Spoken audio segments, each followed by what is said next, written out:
Hello बच्चों, good morning. आज हम डिस्कस करेंगे न्यूटन लॉज ऑफ मोशन, जिसको देखते ही बहुत लोग बोलते हैं कि बाप रे, ये चैप्टर तो ऐसी है, इतना टफ चैप्टर कभी नहीं होता है, इसमें तो फंसने की ही है। फंसने की कोई जरूरत नहीं। It's one of the most straight forward chapters that one can imagine, provided आप प्रोसीजर ठीक ठाक फॉलो करते हो। प्रोसीजर में क्या है कि the very basic thing Newton laws is free body diagram or analysis of forces and applied the Newton's law correctly।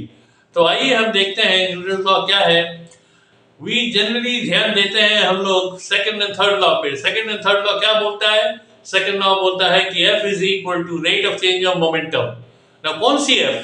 अगर मान लीजिए कि एक से ज्यादा F काम करता है तो we talk about F net. Vector sum of all the forces is equal to rate of change of momentum, और for single mass rate of change of momentum is equal to mass into acceleration. Is a vector relationship. So F is equal to ma is in a vector. But now हम consider करेंगे in a straight line Newton's laws of motion where force and acceleration are in the same direction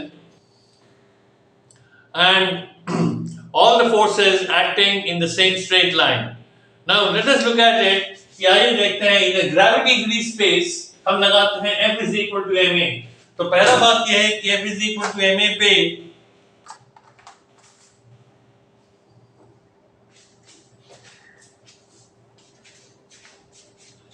हम change क्या करना चाहते हैं? We से F net is equal to ma। तो मतलब कि net vector force is equal to ma। Actually the total thing is F net vector is equal to ma vector। But when we take a straight line motion तो vector sign omit कर सकते हैं, इसमें लगा दें F is equal to ma। तो मानिए gravity free space में 5 kg का ब्लॉक है और उसमें 10 न्यूटन फोर्स लगाते हैं। Find the acceleration. ये तो जाहिर सी बात है, सीधी सी बात है, straight cut application of formula where we say F is A is equal to F by m is equal to 10 by 5 2 meter per second square।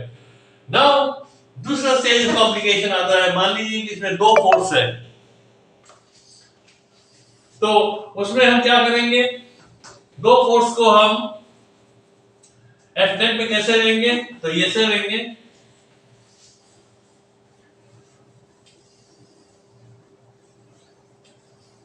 कि पहला तो एक लेते हैं ग्रेविटी फ्री स्पेस में mass of 10 blocks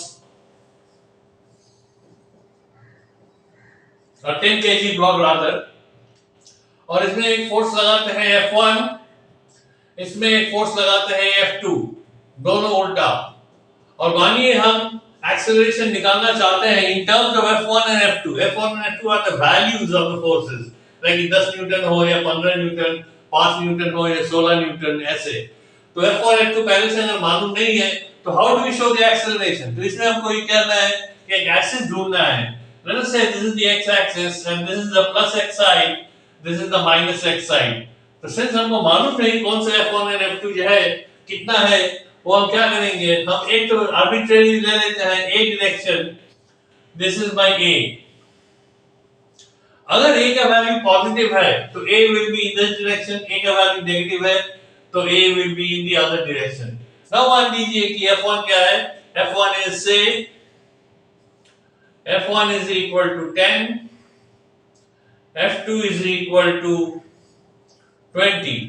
Therefore F net is equal to F1 इस direction में है तो it will be plus 10 plus F2, F2 उल्टा डायरेक्शन में है, उल्टा direction towards minus x, it will be minus 20 is equal to m into plus a। निकल गया। तो अब इसको सॉल्व करते हैं। F net is equal to this much, so minus 10 is equal to ma।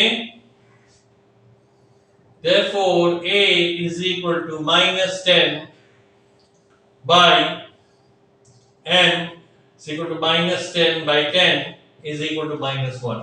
तो a की वैल्यू कितना आ गया? minus 1। तो a एक्चुअली क्या होगा? That means a is equal to minus 1। This is same as this direction में a is equal to 1 meter per second square। तो ये है हमारा प्रोसीजर जिसको हम ध्यान में रखते हुए प्रोसीड करना चाहते हैं।